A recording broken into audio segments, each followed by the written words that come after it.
The Americans with Disabilities Act, also known as the ADA, recognizes that some people may want to keep their disability private when applying for a job or in the workplace once they have a job. As an employer, you are required to keep disability-related information confidential.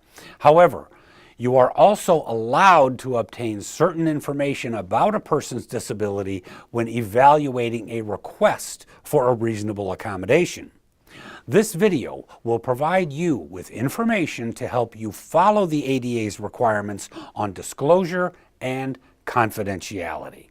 If one of your employees seeks assistance in the workplace, known as a reasonable accommodation, and the person's disability is not obvious, you are entitled to get information of the disability, such as requesting a doctor's note. Also, you are allowed to get information from a health professional that the requested accommodation is needed for the person's disability. It is important that the information you request is focused solely on confirming the person's disability and the need for the accommodation. Do not provide your employee with a general release, as that will provide you with more information than you are entitled to under the ADA. Once an employer provides you with disability-related information, the ADA requires you to keep this information as a confidential medical record in a secure file, separate from the employee's personnel file. Only those people in the workplace who have a need to know should have access to this information, such as the person's supervisor who will be carrying out the accommodation.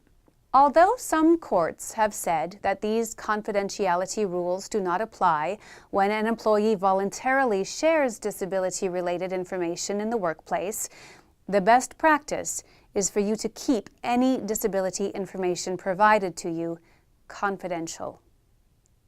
You should develop policies and train your staff on the confidentiality of disability-related information. In addition to the ADA, there are other laws that protect the privacy of an employee's medical information. It is a good idea to do a comprehensive review of the relevant laws and develop policies and train your staff on your obligations under these laws.